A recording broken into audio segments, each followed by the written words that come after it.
Muito bom, meus caros, sejam bem-vindos a mais uma aula aí do nosso protocolo de ACLS. A ideia é a gente fazer uma revisão de bradiarritmias bem direcionada e logo depois a gente fazer simulações dos casos clínicos, tá? Obrigado pelo tempo de todos, eu sempre faço questão de agradecer aos nossos acadêmicos aqui pelos protocolos, né? E isso faz parte do suporte avançado de vida. A gente tem que lembrar que o ACLS, pessoal, não é só parada cardíaca. É o paciente com risco iminente de parada cardíaca ou doente grave, tá?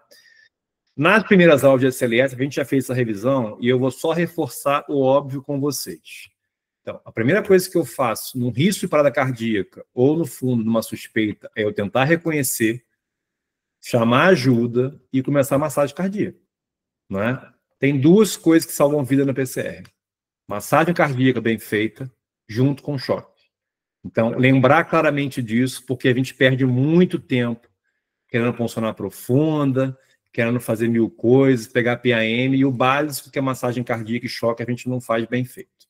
É óbvio que no momento certo, nós vamos pegar profunda, PAM, entubar, mas o imediato é reconhecer, fazer massagem, checar se o ritmo é chocável e tratar o doente. Por quê?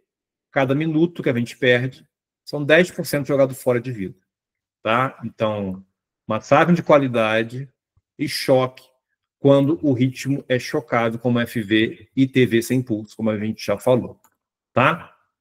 O protocolo da CLS, gente, uma vez que eu tenho uma parada cardíaca, qualquer que seja a causa, um BAVT, um infarto, um AVC hemorrágico, que o doente fez um bloqueio e parou, uma sepse com acidose, hipercalemia, qualquer que seja a causa, o início é sempre massagem cardíaca.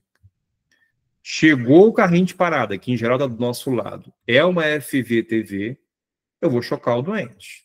Se não é uma FVTV, uma sistolia OAS, eu vou fazer adrenalina e eu vou continuar o ciclo, como a gente já treinou bem. Mas só para ficar bem claro isso, tá? Qualquer protocolo, a gente começa com massagem cardíaca e vê se é chocável ou não. Vamos fazer uma revisão das bradiarritmias. O que é importante, né? Primeiro, definir o que é uma bradiarritmia. A Sociedade de Cardiologia, ela oscila em falar em cortes, às vezes abaixo de 60, abaixo de 50, isso oscila um pouco. Então, teoricamente, é um paciente com uma frequência cardíaca abaixo de 50 e 60, e em geral ele é sintomático, né? Quando, no fundo, a bradicardia é um pouco mais grave. Só que eu posso ter uma bradicardia assintomática, que vai acontecer na maioria de pacientes jovens, porque o doente é jovem, é atleta, tem um tônus vagal um pouco excessivo, né? Às vezes acontece com sono pós-prandial, por exemplo, tem gente que faz bradicardia após alimentação. Só que ela vai ser patológica, sobretudo quando tem sintoma presente ou repercussão hemodinâmica grave, tá? Então, boa parte dos doentes que a gente vai ver na nossa vida e no nosso segmento vão ser assintomáticos. Seja porque é um doente atleta, jovem, que bate aí a 45, 50, seja porque é um doente cardiopata, às vezes, que faz um beta-bloqueador e está muito bem estabelecido com duplo produto controlado. E é o que eu espero, na verdade, desse doente. Só que pode ser que isso tenha repercussão hemodinâmica. É um coração que está batendo lento, pode não ser tão eficiente e vai ter uma repercussão hemodinâmica. Então, eu posso ter tontura e cansaço, posso ter sonolência, prostração, posso ter um baixo débito com 5 hipotímia, eu posso ter uma admissão como um infarto com supra inferior, por exemplo, que às vezes posso ter um problema no coronário direito, enfim, e na vascularização do eixo elétrico, que pode levar um BAVT, posso ter uma admissão com hipotensão em choque e até com congestão por insuficiência cardíaca, tá? Então, boa parte dos casos vai ser uma bradicardia sinusal, ou eu posso ter uma arritmia sinusal, por exemplo, que é benigna, um doente tadipneico, enfim, tá? Então, é importante, quando a gente começar a avaliar, a gente checar primeiro os sintomas. Fazendo uma revisão muito breve e direta, gente, o que a gente tem que lembrar? A gente tem um marca-passo natural, que é o nódulo sinoatrial, tá? Isso aqui bate 70 vezes por minuto, então vai bater cerca de 100 mil vezes por dia, 3 bilhões de vezes ao longo da vida. Então, assim, é bizarramente uma coisa divina que fala assim, caraca, como é que consegue um trem bater sozinho, independente, assim, durante 3 bilhões de vezes ao longo de 70, 100 anos. Então, o marca-passo natural é uma coisa mágica. É assim, o coração é uma coisa apaixonante, de fato, né? Como é que pode essa pilha não acabar, né? Fica mandando aquele estímulo ali, né? A cada 70 vezes por minuto, 100 com resposta, sendo uma resposta bradicárdica ou taquicárdica, dependendo da necessidade. E isso vai correr pelos feixes, né, internodais, vai chegar no nódo AV, que é o nódo óbvio entre o átrio e o ventrículo, e o feixe de His por 15 vai espalhar para um ramo esquerdo e para um ramo direito. Eu posso ter um problema no eixo elétrico aonde? Eu tenho um problema no nódo sinusal, uma doença no nódo sinusal, o doente está batendo a 30, lento, está doente. Eu posso ter um bloqueio atrioventricular, que pode ser mais alto ou mais baixo. Esse bloqueio pode ter só uma lentidão, que é um BAV de primeiro, uma lentidão um pouquinho pior, que é um BAV de segundo. Posso ter um BAV um pouco mais avançado, que é um bloqueio 2 ou 3 mais estímulos, ou posso ter um BAV total, que é como se eu tivesse uma seção aqui. Da mesma forma, eu posso não ter um bloqueio AV, mas eu posso ter um bloqueio mais rápido, como no BRE, por exemplo, quando fica velho o ventrículo, ou como no BRD, né, que é uma coisa estrutural. Então, lembrando que o bloqueio pode se dar em qualquer local da via, e dependendo de cada caso, vai ter um efeito ou outro. Qual que é a etiologia, gente? Então, a etiologia pode ser uma doença degenerativa, tipo fibrose, o cara teve um infarto, por exemplo, e aí dá uma puxada para cá, uma puxada para lá. Pode ter isquemia, inclusive, do nódulo, que é uma célula viva e necessita de energia. Posso ter infiltração e inflamação, como a pericardite, e posso ter distúrbio diatolítico. Então, potássio, por exemplo, sobretudo uma coisa que a gente tem que ver. Então, o primeiro exame no doente bradicárdico é o eletro. Não adianta eu estar palpando o doente, está batendo a 40, está conversando comigo, e eu não tenho eletro desse doente. Tem que fazer, porque tem muito doente assintomático. Aqui mostra-se um pouco o eixo da condição e como é que se faz aqui o eixo, né, no final das contas, do eletrocardiograma. Então, eu começo, por exemplo, com uma desflorização do nódo sinusal. Aqui, ó. Ó que legal. Agonista onda P. Logo em seguida, isso vai alcançar o nódo AV. Então, eu despolarizei, cheguei aqui, ó, no nódo AV e vou mandar isso para o ventrículo. Então, aqui, saiu, despolarizei, chegou no nódo AV, chegou no ventrículo, despolarizou o ventrículo. Então, no final das contas, o eletrocardiograma, ele é a expressão desse estímulo descendo no coração. Uma coisa óbvia, mas que é só para a gente fazer uma revisão. Qual é a primeira coisa, gente, que eu tenho que ver numa bradicardia? Eu tenho que avaliar se o doente tem sinal de instabilidade. O sinal de instabilidade, para a gente, tem que ser óbvio. No fundo, é baixo débito. Então, eu posso ter um baixo débito por má perfusão. O doente pode estar hipotenso, pode estar com má perfusão periférica, pode ter sinal de choque. Esse paciente pode ter sinal de congestão, como está com edema agudo de pulmão, com insuficiência cardíaca, edema agudo de pulmão. Ele pode estar dessaturando, não é? Como antispinea é importante. Pode ter rebaixamento de nível de consciência, então o doente estava na rua, sincopou. A gente teve um caso no hospital, por exemplo, que o doente estava sentado na ambulância, sincopou. Era uma síndrome de Brugada, eu acho que eu já falei para vocês. E aí, assim, o doente chegou no hospital andando, porque ele fez uma arritmia e voltou. Mas é um doente grave, né? Tem que botar um CDI depois. E dor torácica, que alguns pacientes podem chegar no hospital com um quadro isquêmico. Então, faz parte da etiologia investigar infarto também, tá? Qual é a bradicardia mais comum de todas? É a sinusal, que em boa parte dos casos é benigna. Aqui tem uma descrição do que é uma bradicardia sinusal do ponto de vista do livro. Então, não é só uma paciente com uma frequência cardíaca baixa e uma onda P. Não. Eu tenho que ter uma P positiva monofásica D1 e D2.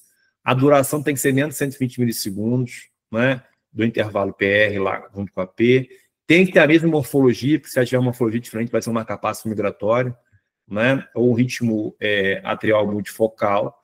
E eu tenho que avaliar, sobretudo, aqui na parede inferior, né, para ver se está com o intervalo direitinho. O intervalo PP vai estar semelhante, o RR também e o PR também. Isso é uma bradicardia sinusal, né?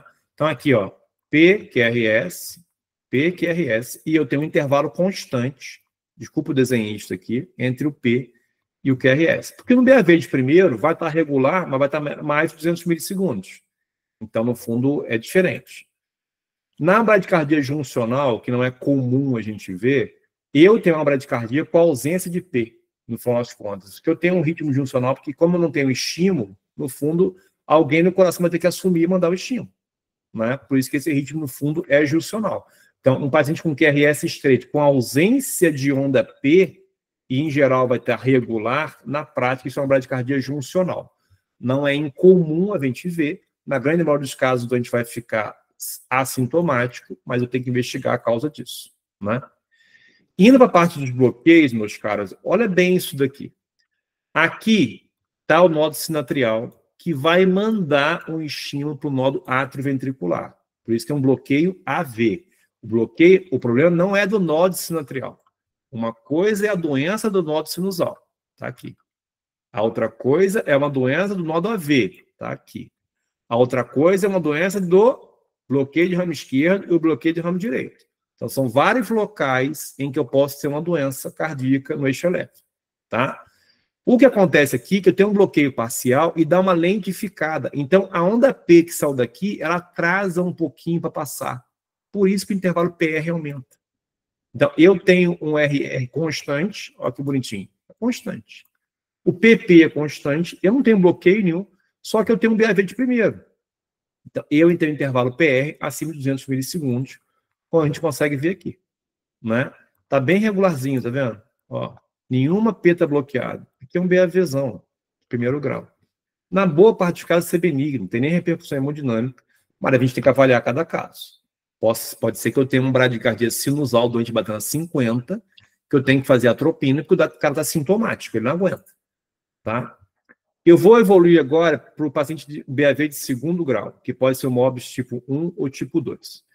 O que é o Mobius tipo 1? É aquele que fala aquele fenômeno de Weichenbach, que ele vai lentificando aos pouquinhos o estímulo. Então, o estímulo chega, tem um delay, um pouquinho mais de delay, chega uma hora que ele bloqueia. Então, aqui a gente vê, ó, ele tem um PR pequeno, o PR aumentou de novo, aumentou um pouquinho e esse cara aqui bloqueou. Isso é benigno, ele vai aos pouquinhos, no final de contas, bloqueando. Aqui, ó, dá para ver bem, ó, nesse eletro, ó, que interessante. Aqui eu tenho uma pedra que já foi bloqueada. Ele começou, ó, esse PR pequeno, esse PR aumentou um pouquinho, esse PR aumentou um pouquinho mais, aumentou um pouquinho, esse cara veio e bloqueou. Então, esse é o Mobius tipo 1, falando de Weichenbach. Esse fenômeno é que eu vou lentificando a condução, por isso que o ritmo é irregular. Que cada hora o PR ele tem um estímulo diferente, né? Então chega uma hora que ele bloqueia. Então é benigno ainda. Já o Mobius tipo 2 é uma coisa que a gente tem que ficar mais atento, porque é um bloqueio um pouco mais grave. Então, o que acontece é, subitamente eu tenho um bloqueio. Ele não vai aumentando aos pouquinhos. Eu conduzo, não conduzo. Às vezes eu conduzo 2 em cada uma, 4 em cada uma em cada 4, aliás, enfim. Então depende de cada caso. Olha esse daqui, ó. Eu tenho um PR normal, de repente eu bloqueei. Eu tenho um PR normal, de repente eu bloqueei. Eu tenho um PR normal, normal, de repente bloqueou aqui, ó. Tá vendo? Então, esse é um BAV um pouco mais grave, que é um Mobius tipo 2. Só que existem variações do BAV de segundo grau, tá? Então, nesse caso aqui, ele não tem um espaçamento, ele fixamente bloqueia 2 para 1. Então, ó, esse aqui não conduziu, essa conduziu. Se vocês fizerem esse intervalo aqui entre as ondas P, ele é idêntico. Isso é uma onda P, isso é uma onda P, isso é uma onda P, isso é uma onda P, isso é uma onda P, isso é uma onda P. Então, o PP é regular. Só que eu vou marcar agora todas as P's que não conduzem. Não conduziu, não conduziu, não conduziu, não conduziu, não conduziu. Para cada 2 que eu envio, uma conduz. Então, enviei 1, 2, essa conduziu. Enviei 1, 2, essa que conduziu. Enviei 1, 2, essa conduziu. Então, esse é o famoso BAV 2 para 1. Tá? Existe o que a gente chama de BAV avançado. O que é um BAV avançado? Teoricamente, é quando tem mais de 2 P's que não conduzem seguidamente. Então, olha só isso aqui. Ó, esse aqui tem uma galera que não conduz. Ó. 1, 2, minto. 1, 2, 3, só a quarta conduz. 1, 2, 3, só a quarta conduz. Aqui embaixo a mesma coisa. 1, 2, 3, só a quarta conduz. Então, você vê que o intervalo entre as P's, ele é regular. Eu tenho uma frequência aqui de 140 da onda P, tá vendo? O A está despolarizando para ver se funciona. Só que a frequência ventricular é de 35, ó. 1, 2, 3, 4, 5, 6. Vezes 6, 36. Então, eu tenho uma frequência atrial mandando um monte de estímulo, só que de cada 4 que eu mando do átrio, só um conduz para o ventrículo. Isso é um BAV avançado. Passou de 2, isso é um BAV avançado. Aqui é a mesma coisa. Né? Aqui é um BAV 3:1 e aqui é um 4:1 de novo. Uma está em cima da T, 2, 3, 4. Então, isso, no final das contas, é uma onda P que não conduz um BAV avançado. E existe o BAV total. Então, aqui está o nó sinoatrial, ele mandou o estímulo para o nó da ventricular, mas está bloqueado. Só que ele pode estar bloqueado acima do nó da V, que é proximal, aí o QRS vai estar curto, ou eu posso ter um bloqueio mais baixo, que o QRS vai estar mais largo. Então, um BAVT com QRS curto, ele é mais benigno. Então, assim, menos grave. Um BAVT com QRS mais largo chama mais atenção da gente. Tá? Então, no final das contas, na boa parte dos casos, vai ser uma lesão intrínseca do sistema His-Purkinje. Eu tenho uma dissociação AV total, não tem nenhuma coincidência entre o bloqueio e a contração do ventrículo. É independente, eu cortei, pum. É BAV de terceiro grau, é dissociação total. E dependendo da localização, se for pré-riciana, antes do phase de His, o melhor prognóstico, porque RS vai estar curto e a frequência um pouco maior, 40, 50. Se for infrarriciana, fora aqui embaixo, aqui, no final das contas, eu vou ter uma frequência de 20 e 40 um pouco mais grave. O QRS é um pouco mais largo. Tá? Aqui ele mostra, no final das contas, quando o bloqueio ele é alto e ele é baixo. Então, eu tenho nó do AV aqui. Um bloqueio alto, ele vai ter um escape juncional com QRS curto, como eu mostrei para vocês, e uma frequência um pouco mais alta. Um bloqueio baixo, aqui, ou no phase de His, né, ou bilateral aqui ou trifascicular, ele vai ter um QRS largo e vai ter uma frequência mais baixa. Então, BAVT com QRS curto, em geral, ele tem um ritmo de escape lá alto, juncional, né? Um QRS mais largo, frequência mais baixa, em geral, o escape é ventricular e é um pouco mais grave. Isso a gente pode chocar na tua frente. Tá bom? Esse aqui, às vezes, vai ser precedido por um MOBS tipo 1 ou um BAV de segundo grau. Já o baixo, em geral, vai ser um MOBS tipo 2. Tá? O que é isso aqui, meus caros? Isso é um paciente com infarto com supra inferior. Olha o supraço aqui, ó. Na parede de 2 a 3 AVF. Tem um espelho aqui, ó, em parede anterior, e um BAVTzão aqui, ó. Aqui, ó, não conduz nada, tem nenhuma relação. Então, eu tenho uma frequência atrial aqui, se eu for contar aqui que está caindo, aqui dentro de novo, de 85. A frequência ventricular qual é? 1, 2, 3, 4, 5, 6. Vezes 6, 36, 40. Então, assim, sempre multiplica por 6. Cara, esse doente para na sua frente. Tem que ir para o CAT imediato e meter um marca-passo nesse cara. Olha isso aqui que interessante. A frequência atrial vai estar um pouco acima, em 60. Tá vendo aqui, ó? Isso aqui é o átrio batendo. Caiu outro aqui em cima, aqui provavelmente outro, aqui outro. E olha a frequência ventricular.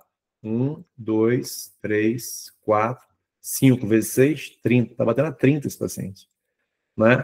Então, grave, né? E aqui é um ritmo de marca-passo bicameral, né? Eu consigo ver bem a espícula aqui no átrio e no ventrículo aqui bonitinho. Hoje em dia os marca-passos são tão discretos que ele engana a gente, né? Parece mão da R. Então, tá aqui o marca-passo bonitinho. Nesse caso, o marca-passo definitivo. Qual que é o tratamento, meus caros? Então, tudo depende daquilo que a gente comentou. É um doente instável? Então, é a primeira coisa que eu tenho que me perguntar, tá? E aí, nós vamos treinar, inclusive com o aplicativo na aula. Então, primeira coisa, gente, chega um doente na emergência, batendo a 30. Se ele está conversando comigo, cara, eu vou monitorizar, vai internar, é óbvio. E muitas vezes vai ficar com monitorização, porque a gente pode instabilizar a qualquer momento. Vou ligar para arritmia, para cirurgia cardíaca, vou investigar a etiologia, como a gente vai falar, e vou monitorizar esse paciente. Agora, o doente está desaturando, hipotenso, ele tem sinal de baixo débito. O tratamento é totalmente diferente. A gente pode ter um doente com BAV 20 de alto grau, o coração 20, ele tem um bloqueio atrioventricular, o coração não parou. Alguém vai bater o coração. Vai sair estímulo de algum lugar. Ou o estímulo vai estar mais lento. A presença de bloqueio não é ausência de batimento. Então, você pode ter um doente batendo o coração acordado com BAVT. Isso pode acontecer. Então, assim, não é porque o doente está bradicárdico no seu exame físico conversando contigo que você vai fazer um eletro. Pelo amor de Deus, o doente está batendo a 50, gente. É obrigatório fazer um eletro. tá? Já revisamos, na verdade, né? As causas de instabilidade são 5Ds, que é a diminuição da pressão arterial com hiperperfusão, dispneia com congestão, dessaturação, diminuição de consciência e dor torácica com anginose, tá? O que a gente vai fazer, gente? Qualquer doente instável, eu vou monitorizar esse paciente. Então, a primeira coisa que eu vou fazer a monitorização dele. Se o doente está estável, o que eu vou fazer no final das contas é procurar etiologia. Pedir um exame de sangue do paciente, fazer um raio-x, né? Que mais? Investigar distúrbio eletolítico, né? Então, assim, tem uma série de coisas do doente estável que eu vou fazer. É óbvio. Não vou deixar naturalmente de fazer nada. Deixa eu só mostrar para vocês aqui. Eu não sei se passou direto. Ah, tá aqui, perdão. Me perdoe, mas eu pulei essa parte. Se o doente está estável, aqui, ó, pessoal, batendo a 40, mas está saturando bem com uma PA boa, tá? Então, eu vou pedir naturalmente um laboratório básico, um hemograma para investigar anemia e infecção, eletrólitos, uma gasvenosa, se tiver instável, pedir arterial, avaliar se eu vou pedir antroponina, magnésio, raio-x, e eu vou investigar infecção e intoxicação. Esse doente toma um beta-bloqueador, faz amidarona, digoxina, eu vou investigar as causas e ajustar a medicação. Então, às vezes o doente tem uma bradicardia sinusal, fez uma lipotímia, toma um beta-bloqueador 50 mg por dia, você vai falar com o cardiologista dele. Pô, dá para a gente suspender essa medicação ou reduzir, você reavalia, é melhor internar. E assim, se o doente está congesto e está com uma pressão baixa, é uma coisa. Se o doente está totalmente estável, é outra coisa. Então, você vai avaliar caso a caso. Tá? Então, uma vez que o doente tem sinal de instabilidade, além das investigações que nós vamos ter, tanto da etiologia quanto dos medicamentos, eu vou tratar esse paciente. Como? O básico é, gente, monitor acesso CO2. Certo? Então, o básico. Qual é a primeira droga que a gente faz? Atropina meio miligrama, e eu posso repetir 6 vezes isso daqui. Tá? No paciente que tem a BAVT e tudo mais, a resposta é baixa em geral, a gente vai precisar de marca-passo. Mas você pode tentar a droga, tá? Porque às vezes você não consegue ver que ritmo que é, se é um BAV 2:1, enfim. Não está errado você fazer, tá bom? Eu vou abrir um parênteses, que isso aqui é raro, mas eu coloquei. Se o doente tem uma intoxicação por beta-bloqueador, o doente se intoxicou, tomou 10 comprimidos de propósito de atenolol, ou o doente, por exemplo, tomou errado, 3 comprimidos de metoprolol, e você vai lá fazer lavagem e tudo mais, e eu quero reverter, a droga para reverter é o glucagon. Tá? Você vai fazer um bolus e depois vai fazer um dripping. Isso aqui é muito raro, mas é importante vocês saberem por causa do protocolo. Beleza? Eu fiz uma atropina e o doente não melhorou. Então, eu vou começar um dripping, ou de adrenalina, ou dopamina, ou eu passo uma marca-passo transcutâneo rápido. Tá? Na boa parte dos casos, gente, a gente vai olhar no aplicativo, a diluição de adrenalina, está lá na mão de vocês, ou de dopamina, qualquer um dos dois, pode fazer em veia periférica, inclusive, e vai preparar um marca-passo transcutâneo, como eu vou mostrar para vocês. Tá? Em geral, eu vou setar o marca-passo a 70, 80 por minuto, e eu vou começar com 10, 20 mA, e eu vou aumentando, 30, 40, 50, opa, pegou em 50. Eu vou botar 10% acima a minha amperagem para 55. Não pegou em 50. 60, 70, 80. Às vezes o doente com tórax grande e tal, você está dando estímulo, mas não vai funcionar. Pegou a captação, bota 10% acima para não perder. O ideal é fazer uma sedação leve e uma analgesia, né? Porque no fundo você está mandando um choque no peito do doente. É um choque numa pá. Não é uma cardioversão que você dá um chocão, mas assim, você pode usar, inclusive, o protocolo osástico lá com a diluição de drogas que a gente tem para fazer uma sedação leve ali, uma analgesia e tudo mais, para dar um conforto para esse doente. Depois, pode ser que a gente tenha que passar de cara uma marca-passo transvenoso, ou se o doente estiver internado e você alinhar com a arritmia, vai tomar marca-passo definitivo. Então, assim, muitos pacientes às vezes ficam no CTI, cara, sem o transvenoso. O doente está lá estável e tudo mais com BAVT, você vai alinhar, às vezes o colega vai botar na sala hoje à noite ou amanhã. Então, não é obrigatório você passar um transvenoso em todo mundo. Em alguns casos, a gente passa por segurança. Tá? Mas se o doente instabilizou, obrigatoriamente eu tenho que seguir esse fluxo. Tá bom? Atropina primeiro, se não melhorou, ou drip de adrenalina, ou dopamina, e em seguida, marca-passo transcutâneo. Tá? Qual a melhor posição do marca-passo? Antero-posterior. como a gente falou na CLS. Não tem problema você fazer infraclavicular direita e inframamária esquerda, como a gente vai ver, tá? Esse aqui, meus caras, é o nosso aparelho do hospital.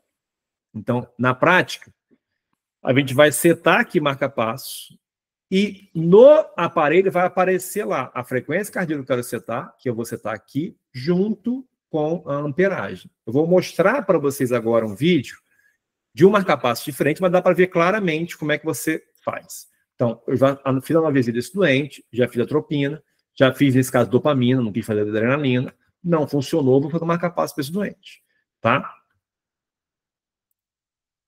Coloquei a pá, como vocês viram, e olha só isso aqui. Olha como começou. Aqui está setado 70 batimentos por minuto e 20 mA. O colega cardiologista aqui, ele já setou o marca-passo, tirou a pá.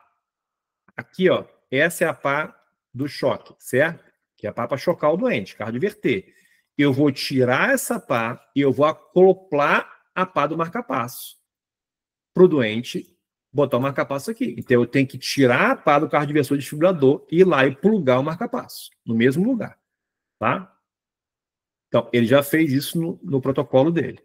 E aqui, ele está aumentando o ganho. Prestem bem atenção. Está em 70 e 20. E a espícula não está conduzindo, está 29 a frequência ainda. Isso aqui é espícula, ele não conduz. Você não tem um QRS na frente. Aí, ele, aos poucos, ele vai aumentando agora, tá? O estímulo. Ó, vocês veem que agora ele vai aumentar para 30 aqui, ó. Ó, tá apontando o dedo. Aumentou para 30 o estímulo, tá? Ainda não tá pegando direito. Tem espícula, aumentou para 40. Ainda não tá legal. Ele tá vendo uma espículazinha, mas não tá pegando, né? Aumentou para 50. Nada. A frequência cardíaca do doente está 30 ainda. Não tá pegando. Aumentou para 60, 70. Opa, um pegou aqui, ó. Ó. Aumentou para 80. Ó, pegou aqui, agora pegou. Ó. Agora sim, ó. A cada estímulo, que é essa linha, eu tenho um QRS. Então, agora o estímulo funcionou. Qual é o correto? Se 80 mA é o limite que eu peguei, eu seto 10% acima. Então, eu vou setar como? Eu vou deixar 70 e eu vou botar 90 para esse cara. Não mexo mais no marca-passo. Então, se eu botar 120, vou ficar dando mais choque pro cara, vai doer. Então, aqui a gente vê claramente como é que a gente seta um marca-passo no paciente. Tá? Então, meus caros, agora a gente vai para a aula prática, para a gente fazer aí a revisão prática do protocolo da CLS. Vocês podem assistir essa aula depois, quantas vezes vocês quiserem, porque é sempre saudável, né, para a gente fazer a revisão, tá bom?